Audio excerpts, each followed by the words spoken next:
Welcome to the Season 1 recap of Velma. Velma is implicated when Brenda is lobotomized and is tasked with clearing her name within 24 hours, despite having guilt-driven hallucinations about mysteries since her mother went missing.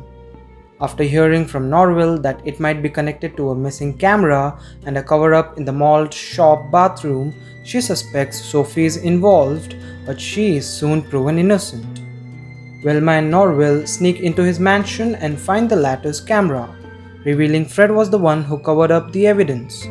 Fred explains he is simply embarrassed about being a late bloomer and seemingly plans to kill Velma, but just wants to buy her silence. While Aman reluctantly agrees to defend Fred in court, Velma asks Daphne for the cold case file on Dia, but Daphne says she'll only do it if given $500. Velma soon discovers Daphne is the school's candy woman and is threatened to helping her sell more drugs. Daphne reveals the real reason why she is selling drugs and ends up reconnecting with Velma. While Aman's career is ruined, Daphne gives Velma her mother's file. It contains a clue stating her phone last went off at Fred's house, much to her shock. Daphne manages to stop her hallucination by kissing her, much to Norville's dismay.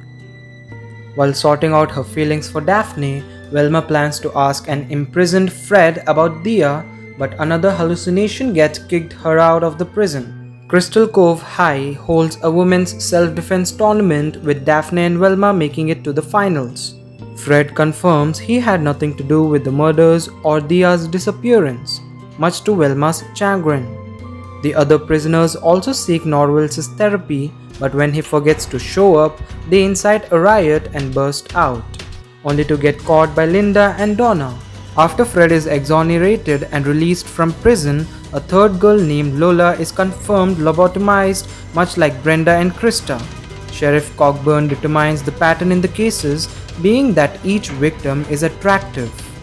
Meanwhile, Fred learns to appreciate inner beauty after reading The Feminine Mystique, and Norville helps Daphne find some clues about her parents' disappearance by rooting through the town's history with crystals. In a mid-credits scene, Norville runs into Gigi and instantly becomes attractive to her. Principal Rogers tells Velma the story of how Dr. Edna Purdue went insane after working on his project called Special Covert Operation Brain Initiative. Before she can reveal how this is connected to Dia, Velma hallucinates again. With Fred's help, Velma finds Purdue's old lab under the Jones house, where they are joined by Aman, who finally believes Dia's kidnapping after finding a note Jinkies in her handwriting. They are arrested by Linda and Donna, who finally tell the truth to Daphne about her adoption, and she reconciles with them. With her hallucinations finally over, Velma spends all her time investigating while the town-wide curfew is lifted due to the annual Crystal Cove Fog Fest. Fred's parents insist that Fred win the Fog King and Queen title, so he asks Daphne to be his date to increase his chances, while Norville also plans to win the title for himself and Gigi. They manage to escape, but so does the killer, leaving only a cell phone behind. Daphne and Velma hack the serial killer's phone, finding a photo of Mount Crystal Woods. They plan to go there the next day, but Daphne rain checks at the last minute to hang out with Olive instead. Velma lies about her hallucinations, returning to lure Daphne along, and Norville invites them to stay at Gigi's family's cabin, where Gigi originally planned a romantic evening for themselves. They are saved by Dia, who gets everyone safely to the surface in her van. Velma happily reunites with her mother, but when she asks who kidnapped her, Dia says she cannot remember. Dia is diagnosed with amnesia and she only has 3 days to regain her memories before they are gone forever. Meanwhile, Daphne and Fred pretend to be dating again to regain their popularity at school, and they reluctantly kiss to prove that, which is witnessed by Velma and hurts her feelings. Dia eventually learns about Aman's infidelity but feels freed from her loveless marriage, and her memories return. She reveals that she is a serial killer, much to everyone's shock. Velma refuses to believe her mother was the killer, but she doesn't have enough time to prove her innocence before she is sentenced to death.